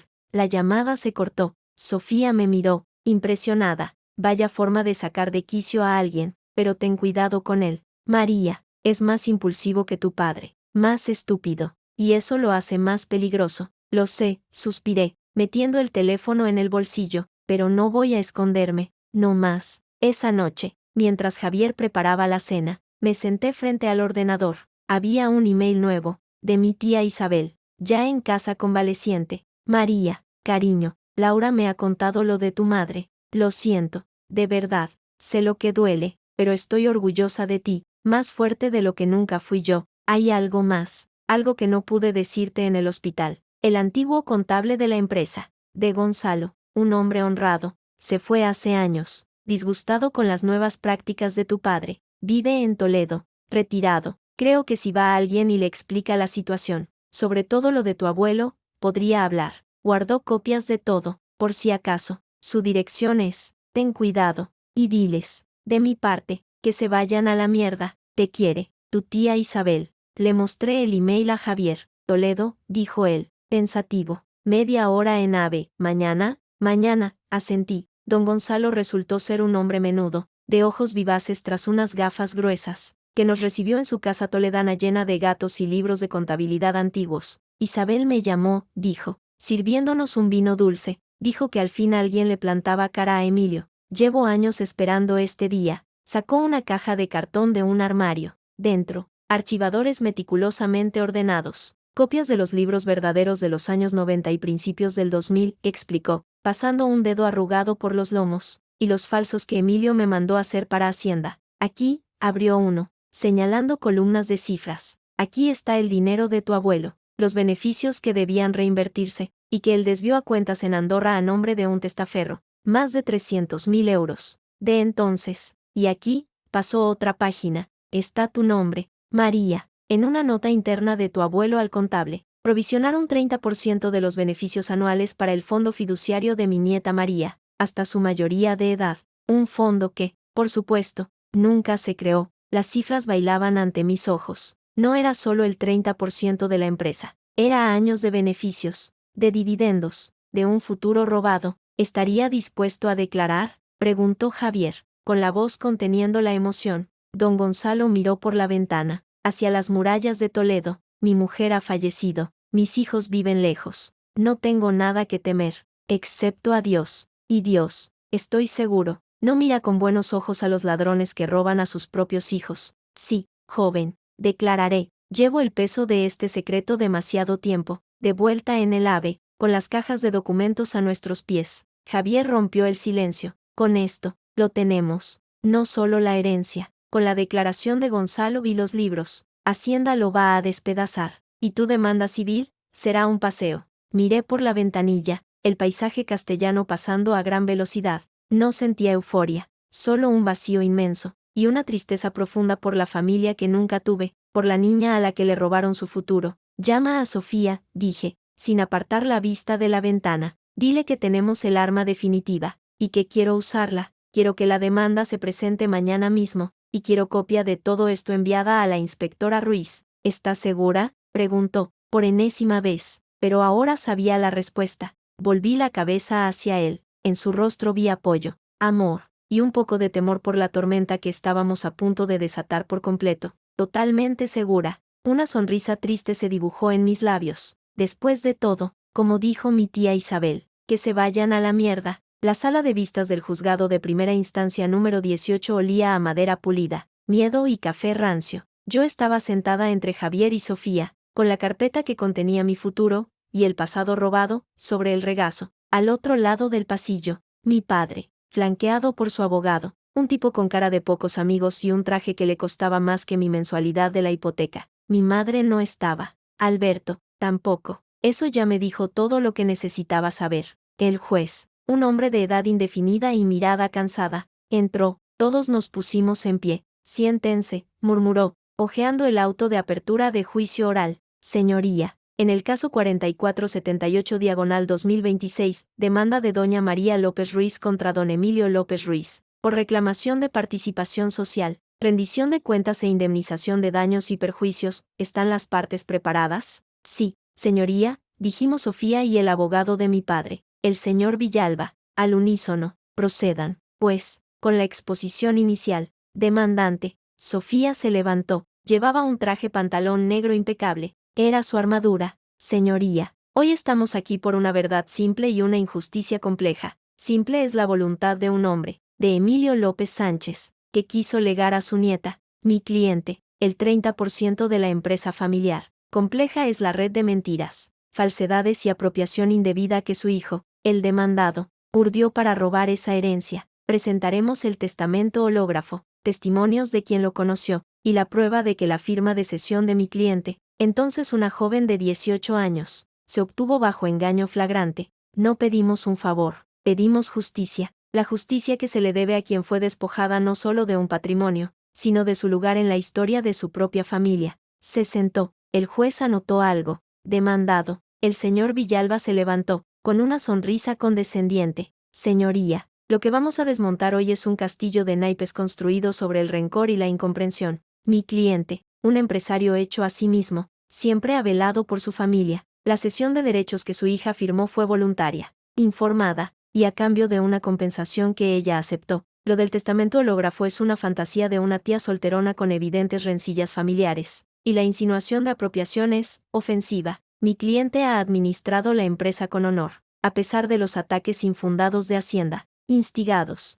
no lo dudamos, por la misma parte demandante. Hoy se demostrará quién dice la verdad y quién intenta destruir a su propia familia por envidia y codicia. El juez no mostró expresión alguna. Empecemos. Demandante, llame a su primer testigo. Sofía asintió. Llamo a la señora Isabel López Ruiz. La puerta de atrás se abrió. Mi tía Isabel entró, apoyándose ligeramente en un bastón, pero con la cabeza alta. Llevaba un sencillo vestido azul marino. Al pasar frente al estrado de mi padre, ni siquiera volvió la cabeza. Él, en cambio, la fulminó con la mirada. Después de jurar decir la verdad, se sentó. Señora López, comenzó Sofía, con suavidad. Usted es hermana del demandado, ¿verdad?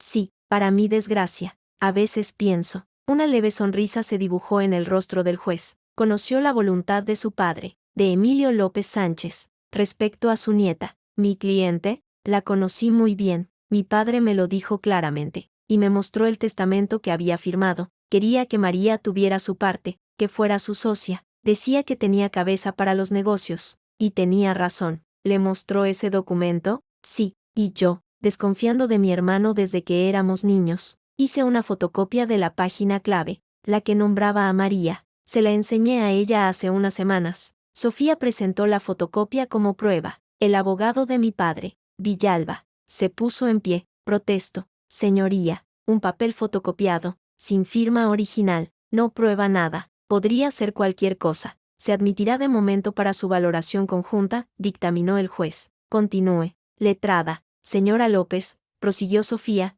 ¿qué pasó después de la muerte de su padre? Isabel respiró hondo. Mi hermano registró la casa de mi padre y se llevó todos los papeles. Dijo que los necesitaba para trámites. El testamento original desapareció, y poco después, convocó a María, que acababa de cumplir 18 años, a su despacho. Yo no estaba dentro, pero si fuera. Oí parte de la conversación. Mi hermano le dijo que eran papeleos de la herencia del abuelo, que tenía que firmar para poner al día las cosas. Le ofreció un café. María firmó, y cuando salió, mi hermano le dio una moneda de 1 euro. Para la suerte, le dijo. ¿Una moneda de 1 euro? Preguntó Sofía, para enfatizar. Sí, el precio de su herencia, 1 euro. Un murmullo recorrió la sala. Mi padre apretaba tanto los puños que los nudillos estaban blancos. Habló después con su sobrina sobre lo que había firmado. Intenté acercarme, pero mi hermano me alejó, y luego, con los años, cada vez que María preguntaba por la empresa o por su parte, mi hermano o su mujer la callaban.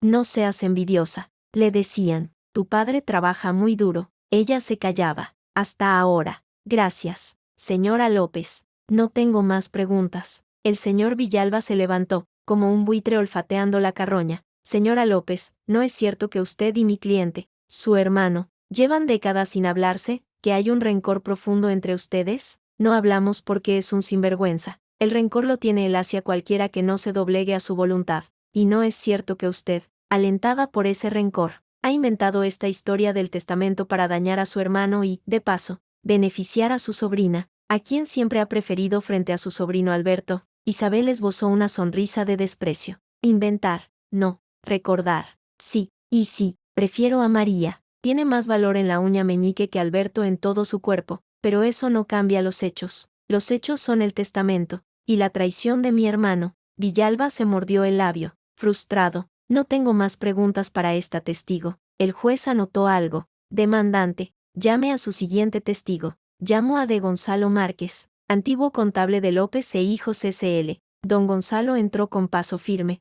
Su declaración fue devastadora. Describió las dos contabilidades, la real y la falsa. Señaló las transferencias a Andorra justo después de la muerte de mi abuelo. Leyó en voz alta la nota interna de mi abuelo sobre el fondo fiduciario para María. Y luego, la guinda. Y cuando le señalé al señor López que esos movimientos no cuadraban, que el fondo para la niña no se había constituido, me miró y me dijo, Gonzalo, no se preocupe por eso, ella es mujer, se casará y se desentenderá, la empresa es para mi hijo. Una semana después, me despidió. El silencio en la sala era absoluto. Hasta el juez había dejado de escribir y miraba a mi padre con una expresión inescrutable. El turno de Villalba fue un desastre. Intentó desacreditar a don Gonzalo como un empleado despechado, pero el anciano se mantuvo imperturbable, citando cifras, fechas, números de cuenta con una precisión milimétrica. Señoría, dijo Sofía cuando terminó el turno de preguntas, presentamos como prueba pericial el informe del perito calígrafo, que confirma que la firma de mi cliente en la cesión de derechos no se corresponde, en su trazado nervioso y dubitativo, con otras firmas suyas de la misma época, sugiriendo que fue realizada bajo un estado de confusión o presión. También presentamos el informe de la agencia tributaria, que ha iniciado actuaciones por un presunto delito fiscal en la empresa del demandado, y que ha localizado fondos en el extranjero coincidentes con las cantidades señaladas por el testigo. Villalba palideció visiblemente. Lo de Hacienda era nuevo para él. Mi padre le susurró algo al oído, violentamente, pero el abogado negó con la cabeza, desesperado. Demandado, llame a su primer testigo, dijo el juez. Llamo a mi cliente, de Emilio López Ruiz. Mi padre se acercó al estrado, juró, y mintió con una facilidad que me heló la sangre. Dijo que el testamento hológrafo era una invención, que mi abuelo estaba senil cuando lo escribió, que la cesión fue voluntaria y celebrada, que el euro fue un gesto simbólico de cariño, que él siempre quiso lo mejor para mí, pero que yo, influenciada por mi marido y mi tía, me había vuelto contra mi propia sangre. Habló de sacrificio, de familia, de honor. Era un discurso magistral, y completamente falso. En el turno de preguntas, Sofía se levantó, no con rabia, con la precisión de un cirujano. Don Emilio, usted dice que su padre estaba senil cuando redactó ese testamento. Sin embargo, en esa misma época, según el registro mercantil, firmó personalmente y con plenas facultades la ampliación de capital de la empresa. ¿Estaba senil para una cosa y lúcido para la otra? Eso, eran cosas diferentes. ¿Y la nota interna de Gonzalo sobre el fondo fiduciario, también la escribió estando senil? Esa nota, no sé de qué habla, pero de Gonzalo, su antiguo contable, la ha descrito con detalle. ¿Miente él también? Sí, y está mintiendo, está conspirando con mi hermana para hundirme. Su voz empezaba a elevarse, a perder el control. ¿Y Hacienda?, preguntó Sofía, suavemente. ¿También conspira contra usted, o es simple casualidad que hayan encontrado transferencias a paraísos fiscales por valor de cientos de miles de euros justo después de la muerte de su padre? Dinero que, según el testamento que usted niega, pertenecía en parte a su hija. Ese dinero era mío, de la empresa, yo la levanté, ella no puso nada, gritó mi padre, de pie, señalándome con un dedo acusador.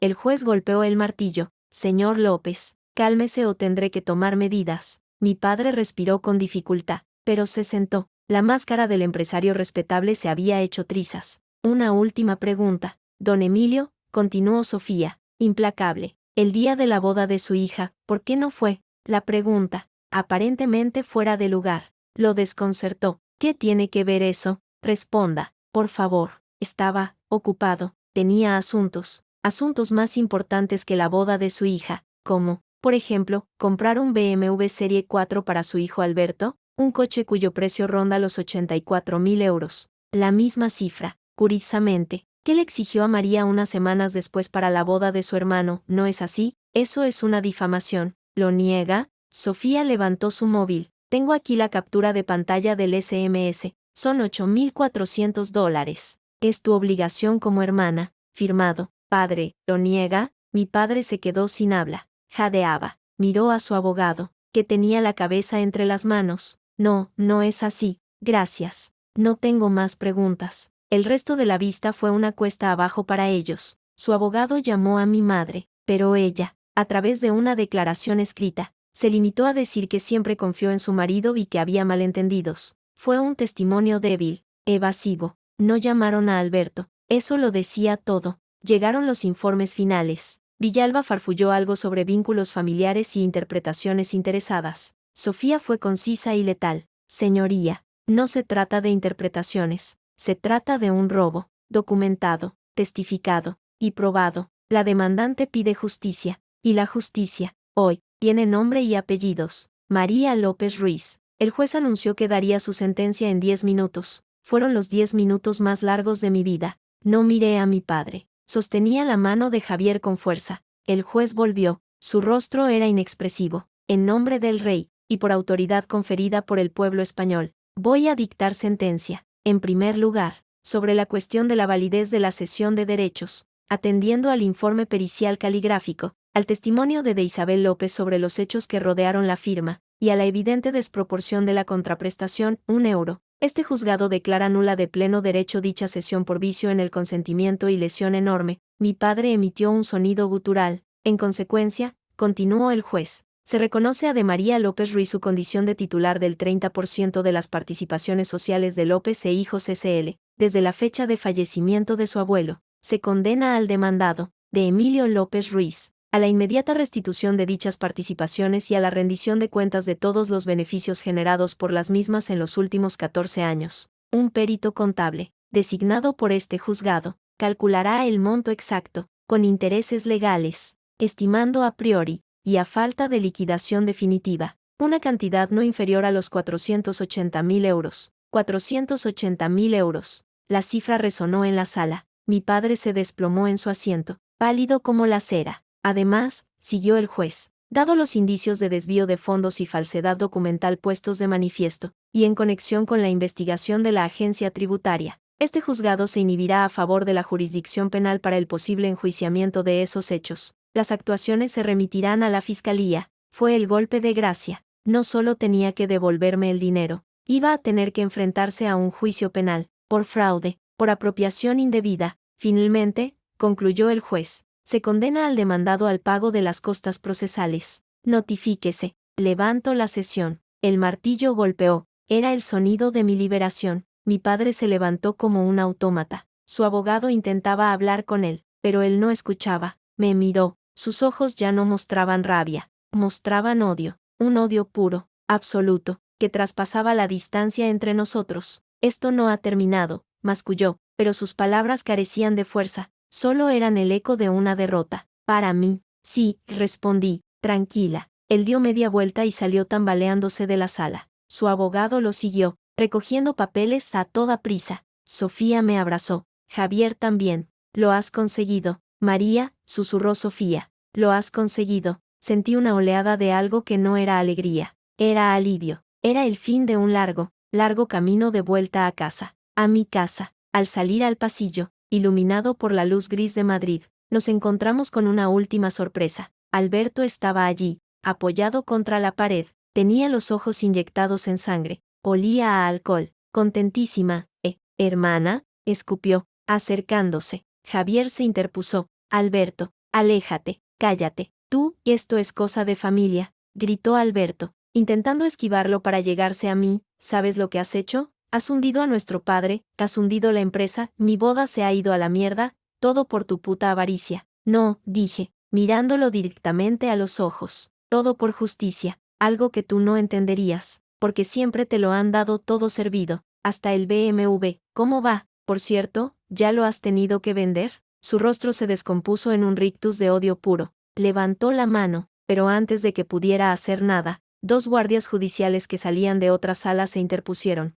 Tú, tranquilízate o te acompañamos a la comisaría. Alberto los miró, luego me miró a mí, con una rabia impotente que parecía consumirlo por dentro. Vas a pagar por esto, susurró, con voz ronca, te lo juro. Luego, escupió al suelo a mis pies, dio media vuelta y se marchó, tambaleándose, por el pasillo. Sofía suspiró, menudo panorama familiar. ¿Estás bien? Sí, dije, y era verdad, por fin, sí. Bajamos las escaleras del juzgado. Al salir a la calle, la luz del día me cegó, y entonces, lo vi, mi padre, al otro lado de la calle, junto a su coche. No miraba hacia nosotros. Estaba hablando por teléfono, gesticulando de forma violenta. De repente, se llevó la mano libre al pecho, su rostro se contrajo en una mueca de dolor. El teléfono se le cayó de la mano y se hizo añicos en la acera. Se desplomó lentamente, de rodillas, antes de caer de lado sobre el asfalto. La gente empezó a gritar. Alguien corrió hacia él. Javier me agarró del brazo.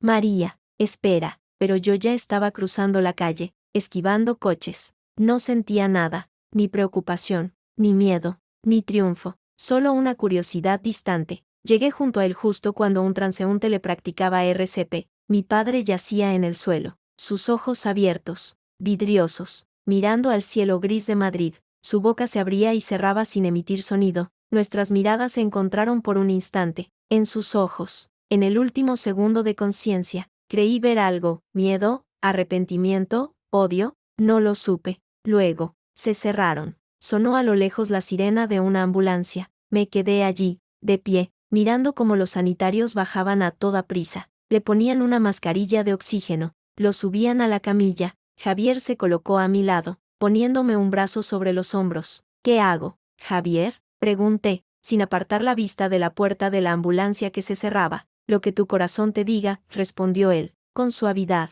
Miré la ambulancia arrancar, con las luces girando pero sin sirena. Luego miré hacia atrás, hacia las escaleras del juzgado, donde acababa de ganar mi vida, mi futuro. Volví la vista hacia la calle vacía donde un momento antes había estado mi padre. Nada, dije, en voz baja pero clara, no hago nada. Vamos a casa. Y así fue. Di media vuelta, cogí de la mano a mi marido, y me alejé del lugar donde mi antiguo padre había caído. No corrí, no lloré, solo caminé, hacia adelante, por primera vez en mi vida, sin mirar atrás. La noticia del ingreso de mi padre en la UCI del Hospital Ramón y Cajal llegó como un eco lejano, a través de un mensaje de mi madre que no respondí. No hubo llamadas de súplica esta vez, solo un escueto. Tu padre ha tenido un infarto, está estable. No pregunté, no fui. En su lugar, firmé los papeles que Sofía puso ante mí, aceptando la liquidación judicial de los 480.000 euros. El dinero llegó a mi cuenta una semana después, una cifra fría y brillante que certificaba el fin de una guerra.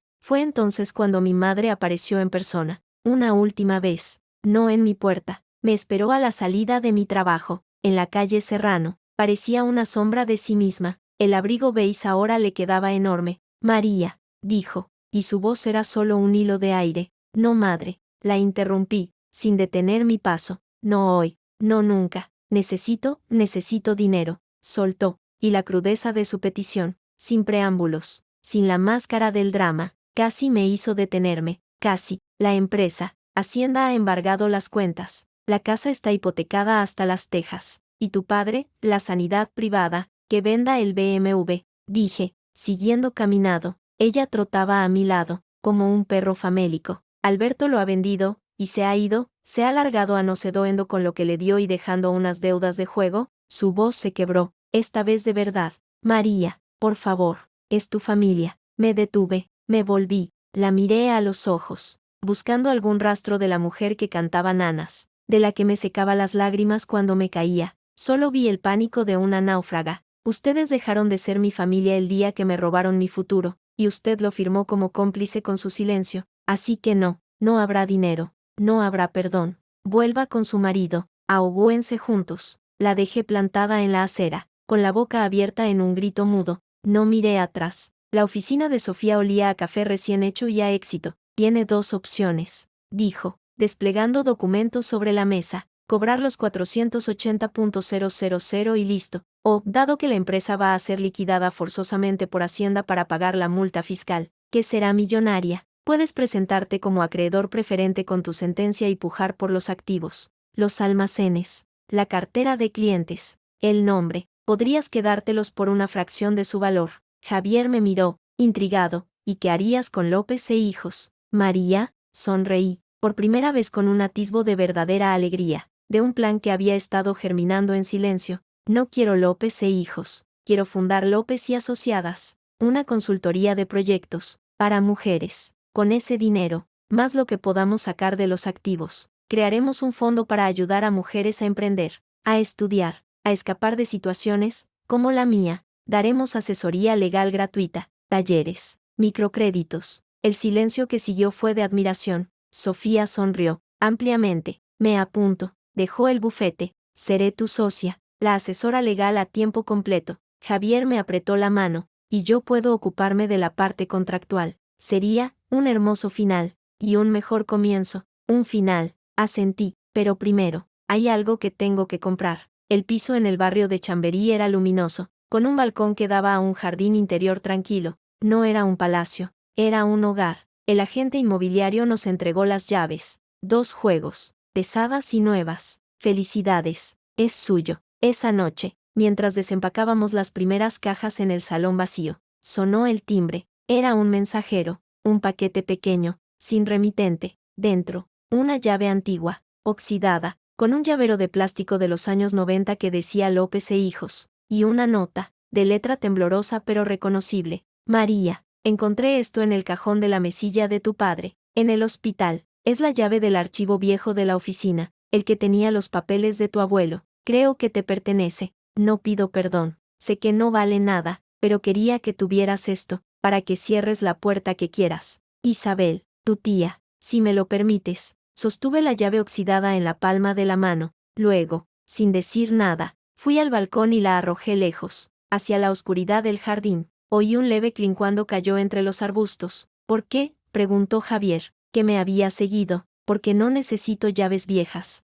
respondí, apoyándome en su hombro. Solo las nuevas. Al día siguiente, con Sofía, presentamos la oferta por los activos de López e hijos ante el juez de la quiebra. La cifra era simbólica, pero suficiente para superar a un par de chatarreros que también pujaban. Una semana después, éramos las dueñas legales de lo que quedaba del imperio de mi padre. No lo celebramos. Firmamos los papeles para disolver la sociedad y vender los almacenes. El dinero se ingresó en la cuenta de López y Asociadas, Fundación para el Empoderamiento Femenino. La noticia del fallecimiento de mi padre, 2 meses después de su infarto, me llegó por el boletín oficial, un anuncio de defunción pagado por la funeraria. No hubo llamada. Fui al registro civil y, ante un funcionario aburrido, cambié oficialmente mi nombre, de María López Ruiz, a María Ruiz Morales. Adopté el apellido de mi madre de soltera y el de mi marido. Una nueva identidad, un nuevo comienzo. El día de la inauguración oficial de la fundación, en un local luminoso en Malasaña, estaba colocando el cartel en la puerta cuando una figura familiar se acercó.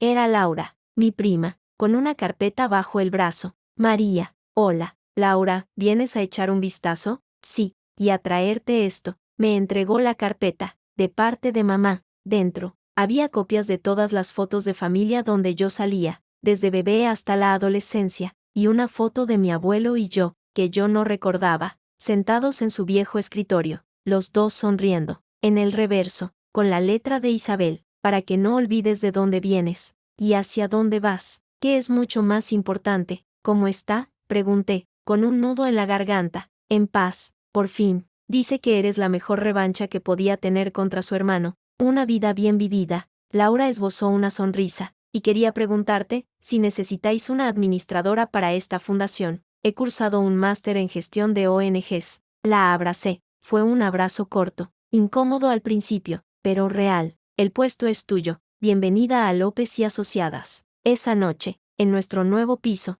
Javier y yo celebramos con una cena sencilla. Al final, él sacó una cajita pequeña. No es un anillo, ya tienes uno. Es otra llave. Dentro de la caja, había una llave magnética, plateada y moderna, y una placa de latón, pulida, con una inscripción grabada. Es para la nueva cerradura que he puesto hoy, explicó Javier, señalando hacia la puerta de entrada, la más segura del mercado, y la placa es para afuera. Cogí la placa. Era cálida al tacto. La inscripción decía: María Javier, bienvenidos a vuestra paz. Prohibida la entrada a los López. Me eché a reír. Una risa clara, libre, que resonó en las paredes vacías de nuestro nuevo hogar. Es perfecta, dije, colgándola en su mano. Ven, lo llevé de la mano hasta la puerta. Saqué mi llavero, donde ya solo colgaban dos llaves nuevas, la de la fundación y la de casa. Inserte la llave en la cerradura. El giro fue suave, silencioso, definitivo.